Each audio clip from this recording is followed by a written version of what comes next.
Chris Christie got into an interesting back and forth with a Newsmax host over, as we talked about in the last segment, such an important topic being January 6th, the attempt to by Donald Trump overthrow our democratic process and keep himself the president. And also, as we talked about in the last segment with Kim Buck, this shouldn't be that interesting because every single Republican and Democrat should be willing to say the things that Chris Christie says here. But it is very interesting in this moment to see Republicans say the correct things when it comes to January 6th, Trump, and these different crucial topics. And so I'll show this to you. They are going back and forth because the Newsmax host is, I guess, playing devil's advocate or saying, well, there's two sides to the story. And Chris Christie saying, yeah, but see, there's not, though. But the fact is, when folks really start to focus on this, that they're going to understand that he can't beat Joe Biden. He is going to be sitting in a courtroom for all of March and most of April on criminal charges. He's out on bail in 4 different jurisdictions. I mean, think about that. As a former prosecutor, that we have the front runner for our nomination out on bail in 4 different jurisdictions. And let's face it, whether you agree with the charges or you don't, they are a reality we now have to deal with. And let's look at the conduct. His conduct on January 6th was reprehensible. His lying about the election being stolen. Many disagree with that assessment. Well, I don't know how you can. You stand peacefully and patriotically is how you can. That's what he said that day. Let me tell you something. That's not what he did. That's what he said. No, well, it's not what he did. But he then told them to march up to the Capitol. He knew that there were people in that peacefully audience and with patriotically, weapons. though. Look, right? No. That's not all he said. Right. You can focus on those 3 words. That's a quote. Let me stop it there, and then we'll continue with it. I do love that. Days, months of lies. They're taking your country from you. The election's going to be stolen, and then it was stolen, and then you're going to have to fight like hell and come on to Washington, D.C. and fight like hell, and your country's going to be gone and destroyed if I don't stay president. And Mike Pence has to prevent the certification of the election and now march down to the Capitol and also peacefully and patriotically now march down to the Capitol. And he knew, by the way, that people were armed. He was told when he went out for a speech that people were armed. He said, oh, they're not going to harm me or something like that, knowing that, yeah, they're armed, but not to hurt me. And he wanted the metal detectors to be taken away from his speech so that people could come watch it while they were armed. So to say some speechwriter threw into his speech peacefully and patriotically erases everything else he said is just ridiculous. I'm paraphrasing as well, but there are arguments on both sides, right? Well, no, there's not arguments on both sides because when you incite people, as he did that day, and you see what the result is, he had another chance. He had another chance when he saw, even if he didn't intend for them to be violent, he saw them become violent, and he sat by and did nothing for 3 hours. Watched it on television from the White House. It did nothing to get people to stop it.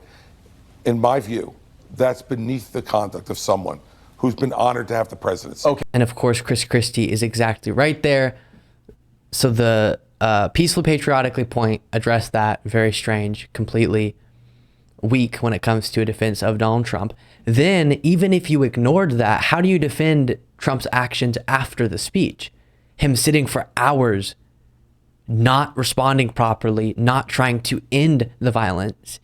He wouldn't even send out something telling his followers until way too late to stop attacking. And once he did, they did stop. So he could have done that, but he didn't. He sat and watched as police officers were beat and rioters tried to get their hands on politicians. So that is beneath, as Chris Christie said, the office of the presidency. And then going beyond that, contextualizing it is really important, that moment, in the broader effort.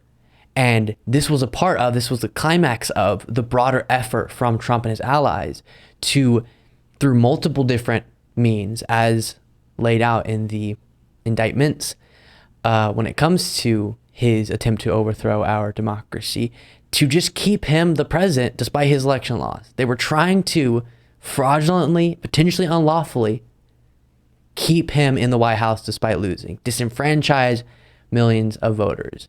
And one of the ways was that fraudulent slate of electors scheme that would have just put together, as they were trying to do, fraudulent, phony forms and then say, hey, we're the actual electors, not the ones that were lawfully chosen and sent to Washington, but we are.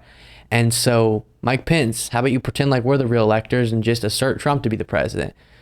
Or another part of the plan was, Mike Pence, your other option could be to just reject the certification.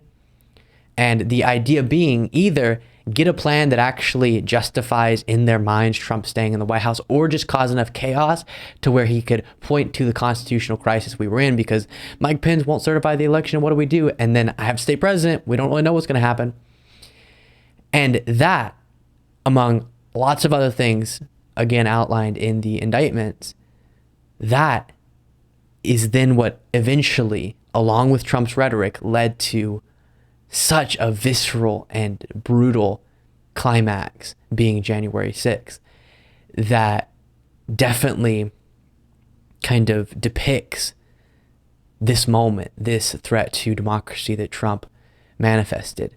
And so how you see all of that and go, well, there's two sides to the story. He said peacefully and patriotically is deeply absurd. And I will say, do not forget that as we hope for due process and Trump to have his day in court, et cetera, innocent until proven guilty, but do hope he gets the proper accountability, whatever that means, for his actions when it comes to attempting to overthrow our democracy and also classified documents and any of these cases being brought against him.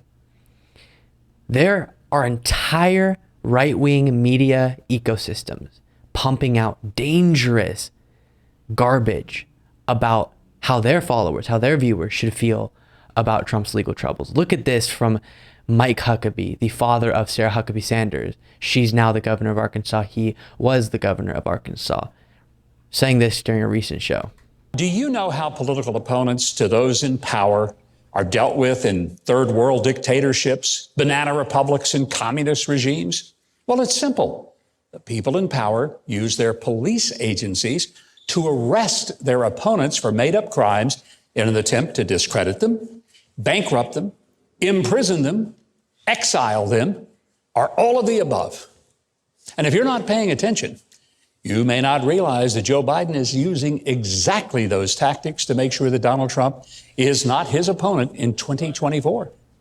Here's the problem. If these tactics end up working to keep Trump from winning or even running in 2024, it is going to be the last American election that will be decided by ballots rather than bullets. It is going to be the last American election, he says, that will be decided by ballots rather than bullets. He's acting as if that's inevitable. Mike, you're the one trying to make that more likely. If a bunch of people in your world, in your media space, would stop lying about Trump's legal troubles, that would become a whole heck of a lot less likely. And that is not inevitable. We can choose peace as a country. We can choose truth, which would lead to a more peaceful situation. But instead, for ratings, for popularity, he picks rhetoric like that. So dangerous. And it's not just him. That is so close to directly calling his viewers to violence. And it terrifies me. And the only thing we can do to push back is just try to pump in as much truth as possible. But really scary stuff. Thank you so much for watching. If you want to be a part of what makes this show possible, plus get access to the full video version of the show hours before all the clips are able to be uploaded to the YouTube channel, plus get the bonus show on the weekends, you can do so by going to lukebeasleyshow.com/membership. That's lukebeasleyshow.com/membership, and there's a link in the description.